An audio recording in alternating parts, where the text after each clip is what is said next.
If you keep letting fear disguise itself as spiritual discernment, you'll miss everything that God has prepared for you, because he never moves through fear. He only moves through faith. And so if you're led by fear and not moved by faith, we're about to get into this. So here's the difference between being led by fear or moved by faith.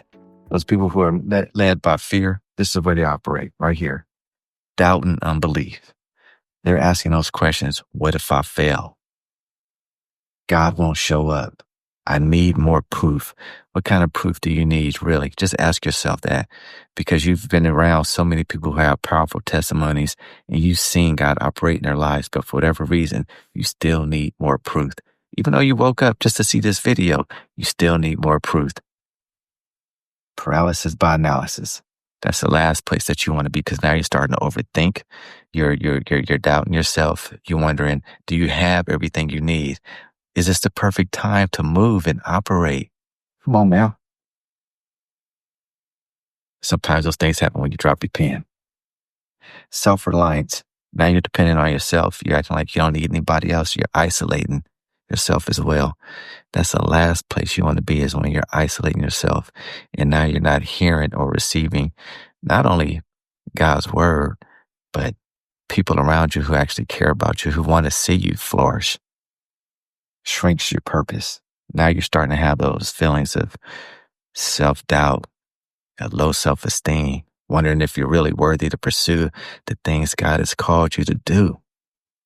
Avoids risk. No matter what you do in this life, there's going to be some type of risk associated with it. You just need to know that. Controlled by circumstances. There's so many things that go on in our daily lives where our environment has a powerful influence on us. Now you're allowing these circumstances to dictate your joy, the happiness, the feelings that you feel. Come on. Joy is from within. It's not in a car that you buy, a pair of shoes or a pair of pants or the latest purse. Come on now. Come on. Let's go to that faith zone.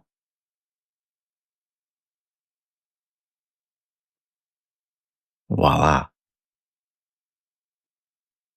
When you operate in that faith zone, let's check it out. Faith and courage.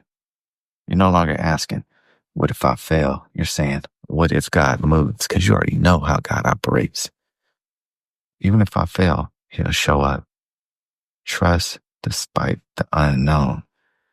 God will have you go to some uncharted territories, places that you never thought that you would go, but you are there. You're stepping out of that boat onto the water. And now that faith and that confidence is going to increase. That's what happens when you go to the unknown. Bold action. You think you could just step out the boat if you don't have bold action, that faith?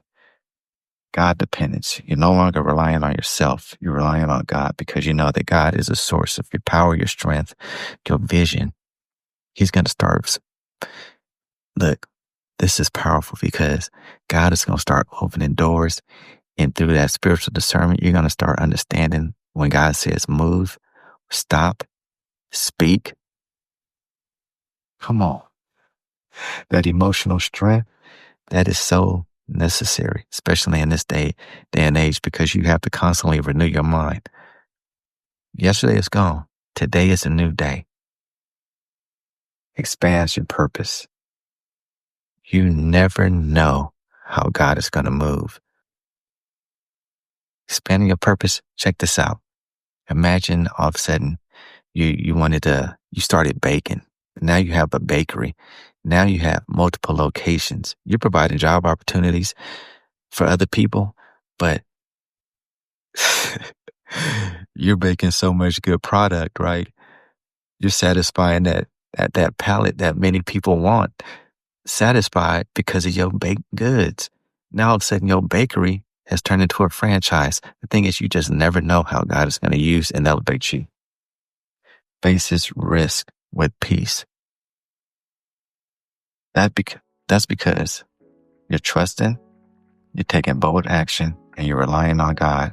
And no matter what you face, you know that God is right there with you. So you're willing to take those risks.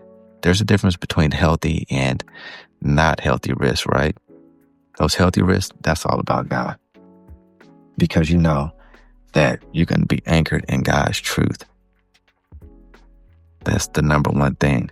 So what we know is that doubt sees fear, but that faith and that courage, that's all about God.